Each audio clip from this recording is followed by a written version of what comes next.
kaip atrodo projektavimas su dizaineriu? Tai reikėtų gal nuo pradžių pradėti, ar ne? Tai nuo to išsirinkimo dizainerio, ką jau mes šiek tiek buvom prieš tai aptarę, tai tiesiog, kad įsigilinti į patį dizainerį, jo darbus, į rekomendacijas ir panašiai, tai reikėtų pradėti nuo to, ne, atsakingai priimti sprendimą ir teisingai pasirinkti interjero dizainerį. Tada paprastai, bent jau aš galbūt kalbėsiu apie savo, ar ne, principą darbo, nes negaliu kalbėti už kitus dizainerius, tai mes aptariam kainą, paketus, ar ne, koks labiausiai tinkamas paketas klientui. Būna kartais klientai atėję, aš visko noriu, ar ne, bet mes kartais pasiaiškinam, kad galbūt ne visos jam paslaugos iš tikrųjų yra reikalingos. Ir aš nesu iš tų dizainerių, kuri bruka kiša, ne, tai žinoma visą paketą, nes čia kitaip be jo niekaip, ne, mes tikrai išsiaiškinam ir atsakingai pasirinkam su klientu labiausiai tinkamą jam sprendimą. Tai išsirinkę, tada pasirašomos sutartis, ar ne, įvyksta pirmasis susitikimas pažintinis, dažniausiai, jeigu yra galimybė susitinkam objekte, kad jau mes galėtume persimatuoti, apsižiūrėti, nes kartais brėžiniuose ne visi niuansai yra nurodyti, kažkokie, nežinau, vamzdynai, dar kažkas, ką mes realiai pamatom, mes galim išsimatuoti, iš karto apgalvoti, priimti sprendimus vietoj, kaip apeiti, kaip sužaisti ir taip toliau.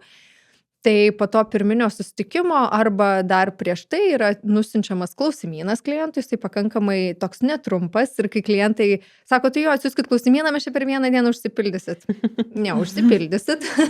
Paprastai taip nebūna, tai tikrai reikia to laiko ir aš kaip ir prašau klientų, neskubėkit pildyti klausimyną, nes nuo to priklausys, kokią paslaugą aš jums suteiksiu, kiek jūs skirsit namų darbų ir kiek įdėsit savęs į tą klausimyną.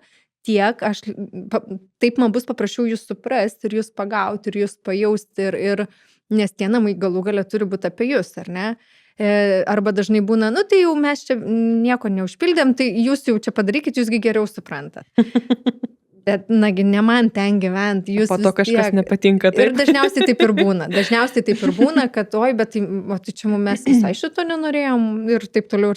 Tai negali būti, kad jūs nieko nenorit, nieko nežino, nieko nesuprantat, vis tiek galbūt kažkiek tingit gal tą daryti, bet nebus jūsų namų be jūsų, ar ne? Tai mes galim padėti, bet jūsų kaip kliento rankos ir prisidėjimo prie to tikrai reikia. Tada mes tada pradedam paprastai nuo techninių brėžinių rengimo, ar ne, techninių brėžinių paketas, tai apšvietimas, elektra, santechnika, rekuperacija, lubos, grindys ir taip toliau, visi tie techniniai dalykai, kurie reikalingi meistram. Aišku, mums kaip dizaineriui būtų patogiau visą projektą pradėti nuo vizualizacijos, ar ne, nuo pačio interjero sukūrimo, padėliojimo, pasižiūrėjimo, kaip visą tai vizualiai atrodo, ar ne, ir tada perteikti techninius brėžinius. Tačiau, kaip taisyklė, visiems klientams techninių brėžinių reikėjo vakar, jau nebe šiandien ir ne rytoj, o vakar, nes jau čia beldžia stovi meistrai ir viskas jau mums reikia čia ir dabar. Todėl mes derindamėsi prie kliento padarom pirmiausia techninius brėžinius, tada einam prie 3D vizualizacijų, bet tada tikėtina, kad brėžiniai dar kažkiek paskui koreguojasi, nes vizualiai žiūri, kad kažkaip, gal čia reikėtų šiek tiek pastumti, čia gal reikėtų kažkiek patraukti sofą, gal šiek tiek į kairę, tada stumės rozetę, ar ne, žodžiu, tokių niuansų, kur darant tą vizualą dažniausiai kažkas pasikoreguoja. Tai kažkaip mes tada su klientais pakalbam, kad viskas gerai, jūs jau galit pradėti tuos pagrindinius kažkokius tai apšvietimo, elektros ir taip toliau darbus, bet turėkite omeny, kad kažkas minimaliai dar gali koreguotis, kad perspėkite elektrikus, kad gali kažkaip dar reikėti jų pagalbos. Tai tada pasiruošia 3D vizualizacija ir va čia jau dažniausiai būna nuo to, kaip klientas pasirinko paslaugą ir kokią jis ją pasirinko, nes paprastai su 3D vizualizacija ir dar mes prie vizualizacijos pateikėm klientui apdailos medžiagų kodus, baldinių, stalviršių, plytelių kodus ar ne, nes vis tiek tai buvo naudota vizualizacijai. Kaip sakau, kad įsivaizduot tas techninių brėžinių vizualizacijos paketas, kad būtų žmogui, mes sukuriam paketą savarankiškai žmogui patogiai įsirengti namus. Tai todėl mes duodam ir tos kodus, dar kartu su projektu seka 3 ar 4 puslapių nuorodų toks rinkinys, kur klientai gali išsirinkti ten, žodžiu, bet jiem patiem reikia, aišku, jie maždaug žiūri sofą, kaip atrodo vizualizacijų ir jie pagal tas nuorodas gali eiti žiūrėti. Žinoma, iš tiekėjų turi mes nemažai nuolaidų kaip dizaineriai, tai ten yra net parašyta pas šitos tiekėjus tokia nuolaida mano vardu, Čia tai geras. Žodžiu, toksai paketas, kad žmogui tiesiog kaip įmanoma palengvinti tą įsirengimo procesą savarankiškai, ar ne? Tai tokia yra paslauga kaip ir standartinė pas mus, bet žodžiu, ir tada jau seka toliau kitos visos paslaugos ir visas tas procesas daugiau mažiau atrodo taip. Tai kiek jis trunka, labai priklauso nuo komunikacijos, dizainerio, kliento ir taip toliau, bet pradžia ir pati eiga dažniausiai būna tokia daugiau mažiau standartinė. Bet lydite per visą tą procesą iki pabaigos, priklausomai, aišku, nuo užsakytų paslaugų. Nuo užsakytų paslaugų labai priklauso, bet jeigu, tarkim, tas paketas yra, apie kurį pakalbėjau, kad vizualizaciją nusinčiam ir tuos rekomendacinės nuorodas ir panašiai, tai paprastai klientas jau eina ir viską savarankiškai daro, bet tikrai kyla klausimų, ar ne? Kad mes ten nuvažiavom, realiai pasižiūrėjom, mums tos plytelės pasirodė per ryškios, gal kažką galit pasiūlyti panašaus, žodžiu, ten taip toliau, ar ne, nes vizualas vis tiek, jisai yra vizualas, bet priklausomai nuo to, kur tu žiūri vizualizacijas, telefone, kompiuterį, kokia yra raiška ir taip toliau labai gali skirtis tų spalvų, tonai ir panašiai. Ir tu gali žiūrėti, gal visai čia gražiai, bet nuvažiavęs tu realiai pasižiūri tą plytelę ir galvoji, Jėzu, koks intensyvus raštas, ar ne, vizualizacija lyg atrodė ne taip. Tai reikia tą įsivertinti, kad taip vizualizacija yra patogus įrankis daugiau mažiau pamatyti, kaip jis atrodo, bet pasilikit tą tikimybę, kad nebūtinai viskas taip identiškai atrodys realiai. Ir kaip aš sakau, kaip darėt namų darbus prieš, taip ir padarykit namų darbus po vizualizacijos, pervažiuokit, susirinkit visas ten, tarkim, baldinės plokštės, grindų pavyzdėlį, pasidarykit sienos mėginėlį, viską sudėkit tarpusavį, pasižiūrėkit, ar realiai tikrai viskas dera ir taip toliau. Na, jeigu jūs kreipiatės į mus pagalbos savarankiškam įsirengimui, tai turėkite omeny, kad to jūsų savarankiškumo čia ir reikės, ar ne? Tai...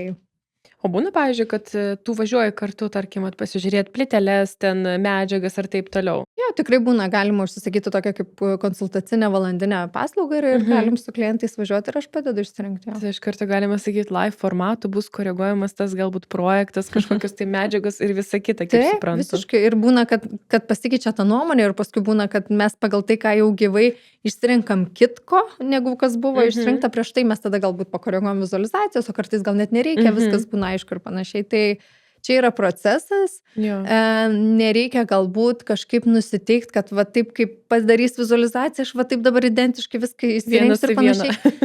Jeigu jūs imtumėt paslaugą tą iki rakto, tai dizaineris turėtų daryti viską, kad taip ir atrodytų, ar ne? Bet jeigu jūs renkatės tą paslaugą, kur jums savarankiškai reikės įsirengti, jūs turite suprasti tai, kad tikėtina, kad kažkas bus kitaip, ar ne, negu identiškai kaip vizualizacija, bet vizualizacija yra jums tarsi žemėlapis, ar ne, į kurią pusę reikėtų eiti. Tai čia labai gerai tokį žemėlapį turėti. O dar gal šiek tiek ne į temą klausimas, bet kas dažniau keičia nuomonės, vyrai ar moteris?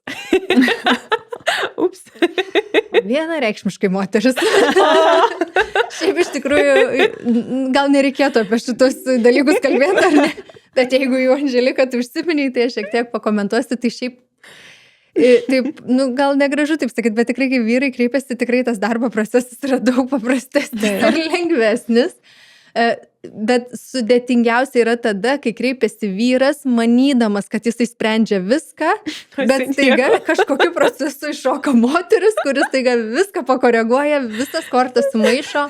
Ir yra tikrai buvę keletą tokių situacijų, kur galų gale net tikrai ne iki galo maloniai pasibaigė, nes tiesiog, procesas pasisuko kitą linkmę. Tai reikia, kad geriau iš karto moteris ateitų. Tikrai geriau iš karto, arba jeigu kažkokiu būdu nusprendžia moteris nusileisti vyrui ir perleisti tą, tai vyrui reikėtų labai įsivertinti, ar tikrai visam procesais išlaikys tą galę, nes tada tokiu atveju geriau iš karto įterpti abu.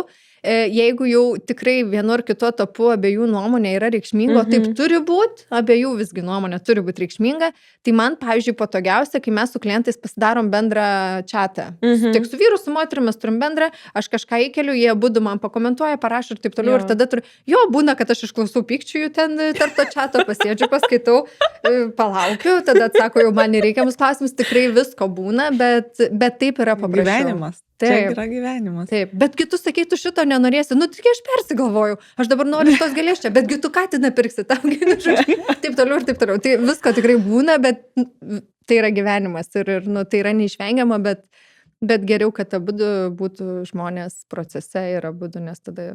Man dabar klausimas dėl gyvūnų. Aš galvoju, realiai, kai žmonės turi gyvūnus, arba kai jie neturi, tai skiriasi? Turbūt medžiagos tai skiriasi?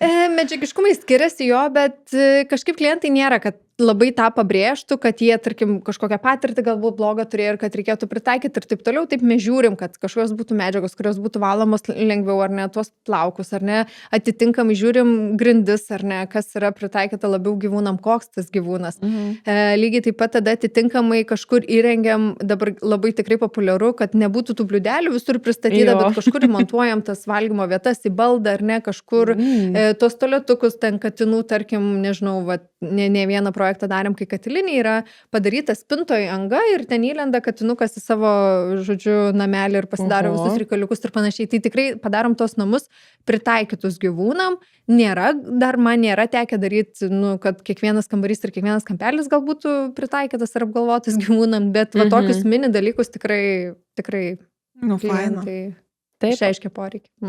Tai ačiū Ieva, o jeigu jums reikia sprendimo jūsų namams, kad tai atrodytų gerai, kad tai būtų komfortiška ir patogu, tai kreipkitės į Ievą, paliksime kontaktus aprašyme ir nepamirškite mūsų sekti Turtas 365.